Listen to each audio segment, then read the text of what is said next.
Juste avant que la vidéo commence, je me présente, je suis le trader du dimanche et si tu veux devenir autonome en bourse, tous les liens sont dans la description, donc pense à aller y faire un tour. Une des grandes problématiques que rencontrent les investisseurs particuliers lorsqu'ils apprennent le fonctionnement de la bourse sur internet, c'est qu'avec la profusion de contenu qu'ils consomment en regardant des vidéos ou en lisant des articles, ils oublient que le meilleur moyen d'assimiler une notion, ce n'est pas de rester spectateur, mais au contraire d'être acteur de sa progression.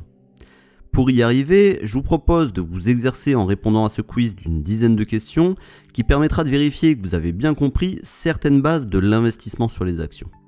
Vous avez la possibilité de mettre en pause la vidéo à tout moment et si vous cherchez les réponses, elles sont dans la description de cette vidéo.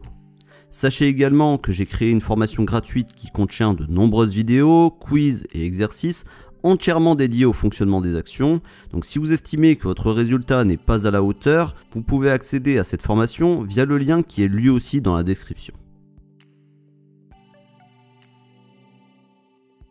Pierre souhaite acheter des actions de la Société Générale pour un montant total de 2000 €. D'après le tableau que vous voyez à l'écran, combien va-t-il devoir régler en matière de commission auprès de son courtier? 2,40 €, 4,80 € ou 10 €?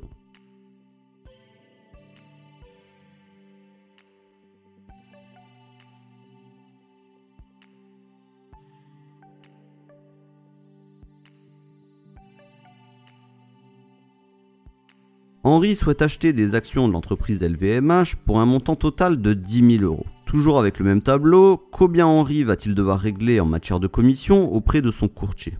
10 €, 12 € ou 22 €?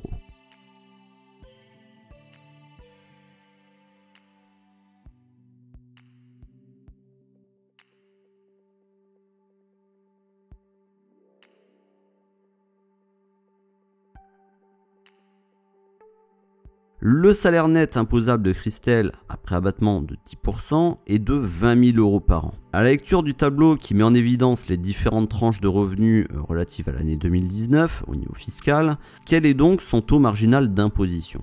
14%, 30% ou 45%?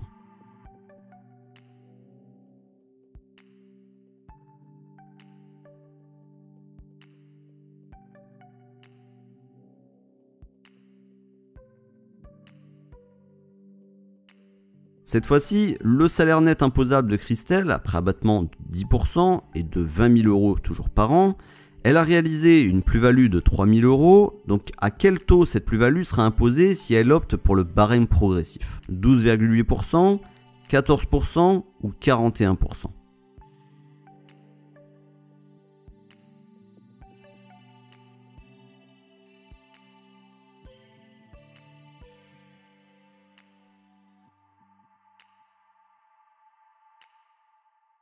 Le salaire net imposable de Christelle, après abattement de 10%, est toujours de 20 000 € par an.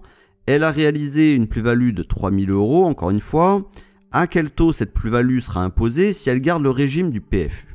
12,8%, 14% ou 41%?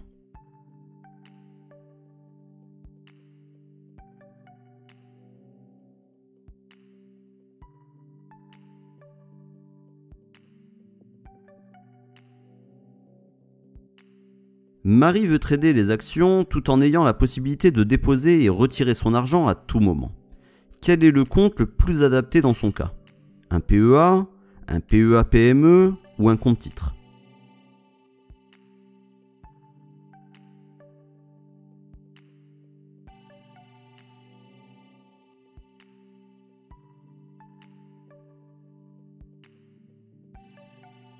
Franck souhaite profiter de la crise du coronavirus pour acheter des actions et les garder sur le long terme via un PEA, autrement dit sur une période supérieure à 8 ans.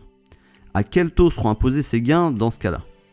12,8%, 17,2% ou 30%?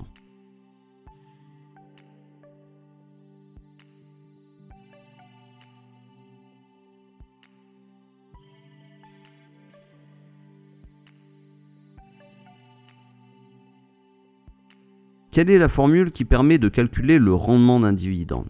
Est-ce que c'est le dividende par action divisé par le cours de l'action? Ou alors le cours de l'action divisé par le dividende par action? Ou enfin le cours de l'action multiplié par le dividende par action?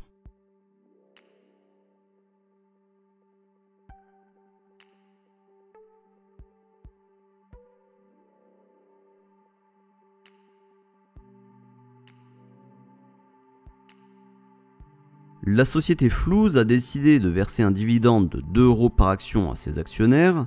Si Marc achète des actions de l'entreprise à 16 €, quel sera le rendement du dividende? 6,5%, 8,5% ou 12,5%?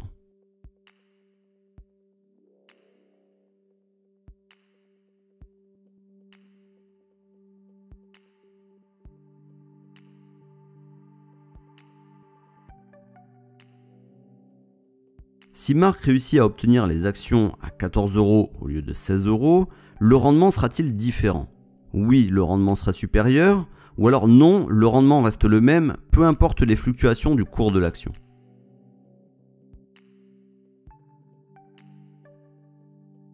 Si tes résultats ne sont pas probants, n'hésite pas à cliquer sur le lien qui est dans la description et qui te permettra d'accéder à ma formation gratuite dédiée aux actions. Tu auras de nombreuses vidéos, des quiz et des exercices pour mieux comprendre justement le fonctionnement des actions.